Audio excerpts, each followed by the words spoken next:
வாங்க, இன்னைக்கு நாம ஒரு மிக முக்கியமான ஆழமான விஷயத்த அலச போறோம். இந்த உலகத்துல பிறந்த எல்லார் மனசுலயும் ஒளிஞ்சிருக்கிற ஒரு பொதுவான பயம் என்ன தெரியுமா? ஐயோ, வயசாகுதே, ஒரு நாள் மரணம் வந்துடுமே அப்படிங்கிற பயம்தான், இல்லையா? மரணம் அப்படிங்கிற வார்த்தையை கேட்டாலே நமக்குள்ள ஒரு நடுக்கம் வரதான் செய்யுது. ஆனா உண்மையிலேயே மரணம்னா என்ன? மரணமே இல்லாத வாழ்வு நமக்கு சாத்தியமா? இந்த சுவாரஸ்யமான கேள்விகளுக்கான பதிலத்தான் இன்னைக்கு நாம தேட போறோம். ஒரு நிமிஷம் அப்படியே யோசிச்சு பாருங்க. உடல் மரணத்தை நம்மால வெல்ல முடியுமா? இது ஏதோ இப்ப வந்த கேள்வி கிடையாது. பல நூற்றாண்டுகளா மனித குலம் தேடி அலையிற ஒரு மாபெரும் ரகசியம் இது. என்றென்றும் இளமையோட இந்த உடல் அழியாமலே வாழ்ந்தா எப்படி இருக்கும்னு நீங்க எப்பவாவது கற்பனை செஞ்சு பார்த்திருக்கீங்களா? இதே கேள்வியோட தான் நம்ம கதையோட நாயகனும் தன்னுடைய பயணத்தை தொடங்குறாரு. அவரை பத்தி தெரிஞ்சுக்கிறதா இருந்தா முதல்ல நாம இந்த படைப்போட பின்னணியை பார்க்கணும். இவ்வளவு ஆழமான ஒரு கருத்தை ரொம்ப எளிய கதையா நமக்கு கொடுத்திருக்காரு ஆசிரியர் மனோகர் மைசூரு. இது எப்ப வெளிவந்துச்சுன்னா டிசம்பர் 2025 வெளியான கனவு அப்படிங்கிற புகழ்பெற்ற இதழ்ல தான் இந்த கதை வெளியாச்சு. இந்த மூல கதைய சோர்ஸ் மெட்டீரியல் அடிப்படையா வச்சுதான் இன்னைக்கு நாம இந்த முழு விஷயத்தையும் புரிஞ்சுக்க போறோம். சரி, வாங்க நேரடியா கதைக்குள்ள போலாம். பகுதி 1. ஜமீன்தாரோட மரண பயம். பரமன் இவர் சாதாரண ஆள் கிடையாதுங்க. ஒரு மிகப்பெரிய ஜமீன்தார். 7 தலைமுறைக்கும் குறையாத அளவுக்கு கொட்டி கிடக்குது சொத்து. ஆனா ஒரு நாள் கண்ணாடியை பார்க்கும்போது இவருக்கு ஒரு பயங்கரமான அதிர்ச்சி. தலைமுடியில நரை எட்டி பாக்குது.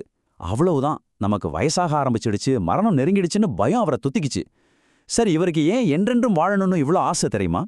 இவர் சேர்த்த சொத்தெல்லாம் ஏழை உழைப்பாளிகளோட வியர்வையை உறிஞ்சி கூலி கொடுக்காம சேர்த்தது. அவர் ஒரு பயங்கரமான கஞ்சன். ஊர்ல இருக்கிற எல்லாருக்கும் இவரை கண்டாலே சுத்தமா பிடிக்காது. இவ்வளவு கஷ்டப்பட்டு சேர்த்த மாபெரும் சொத்துக்களை எல்லாம் விட்டுட்டு போக மனசில்லாம வாழ்நாள் முழுதும் அனுபவிக்கணுங்கிற பேராசைதான் இவரை மரணமில்லா வாழ்வை தேட தூண்டுது. இந்த நேரத்துல தான் அவரோட மனைவி மரகதம் ஒரு ஐடியா கொடுக்கறாங்க. பக்கத்து ஊர்ல ஒரு சித்தர் இருக்காரு, அவர்கிட்ட ஒரு தங்க பஸ்ப மூலிகை இருக்கு, அதை சாப்பிட்டா மகாபாரத்துல வர்ற அஸ்வத்தாமன் மாதிரி சாகாமலே வாழலாம்னு சொல்றாங்க. அதுக்கு ஒரு 50-100 பொற்காசுகள் செலவாகும்னு மரகதம் சொல்லும்போது நம்ம கஞ்சப்பிரபு பரமன் என்ன செஞ்சார் தெரியுமா? காசு கொடுக்க மனசு வராம ஒரு சீடன் மாதிரி வேஷம் போட்டு ஆசிரமத்துக்குள்ள நுழைஞ்சு அந்த ரகசியத்தை ஓசிலேயே திருடிடலான்னு ஒரு மாஸ்டர் பிளான் போடுறாரு. பகுதி 2. சித்தரின் ஆசிரமத்தில்.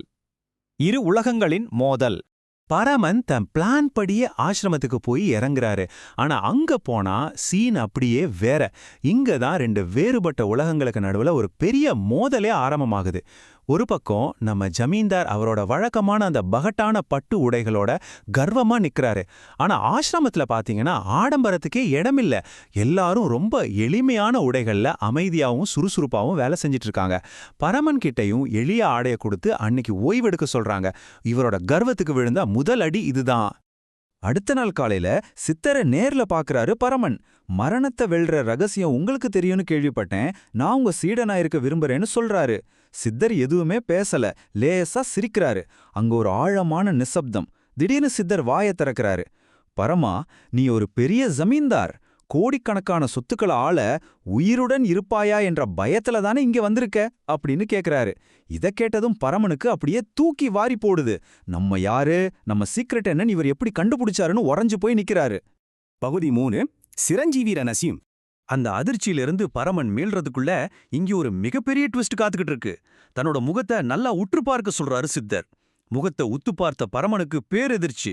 ஏன்னா அந்த தாடிக்கு பின்னாடி இருந்த சித்தர் வேற யாரும் இல்ல, பரமனுடைய எஸ்டேட்டுக்கு பக்கத்துல இருந்த ஜமீனோட முன்னாள் ஜமீன்தார் அவரு. நீங்க எப்படி இங்கன்னு வாயடிச்சு போய் கேட்கிறாரு பரமன். தன்னோட சக ஜமீன்தார் இப்படி ஒரு சித்தரா மாறி உட்கார்ந்துட்டு இருக்கிறத பார்த்ததும் பரமனோட உலகமே அப்படியே தலைகளா மாறிடுச்சு. இப்போ சித்தர் ரொம்ப ஆழமான ஒரு தத்துவத்தை உடைக்கிறாரு. சிரஞ்சீவிகள் பத்தி நாம கேள்விப்பட்டிருப்போம் இல்லையா? அஸ்வத்தாமன் உடம்போட சாகாம இருந்தாலும் அது ஒரு சாபம்.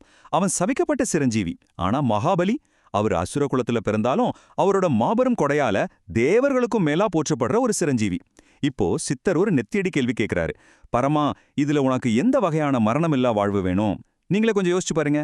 இந்த உலகத்துல நாம எப்படி நினைவு கூறப்படணும்?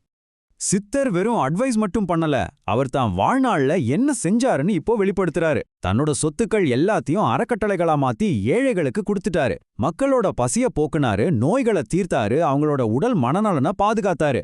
நாளைக்கு என் உடல் மறைஞ்சாலும் மக்கள் மூலியமா என் பேர் காலங்காலமா நிலைச்சிருக்கும், அதுதான் எனக்கு உண்மையான நிம்மதியை கொடுத்துச்சுன்னு சொல்றாரு. இதுதாங்க உண்மையான மரணமில்லா வாழ்வு.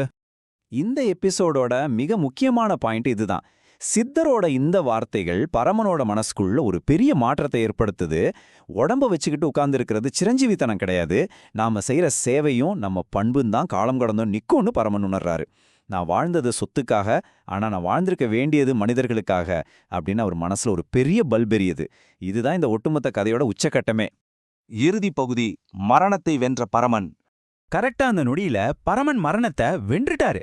ஆமாங்க, உடல் ரீதியா இல்ல, மனசளவுல. ஒரு கஞ்சனா ஆசிரமத்துக்குள்ள போனவரு இப்போ ஒரு புதிய வெளிச்சத்தோட ஊர் திரும்புறாரு. ஆனா அவர் வெறும் தத்துவத்தை மட்டும் பேசிக்கிட்டு சும்மா உட்காரல, உடனே களத்துல இறங்கினாரு. தன் ஆலோசகர்களை எல்லாம் கூப்பிட்டு ஒரு மாஸ்டர் பிளான் ரெடி பண்றாரு.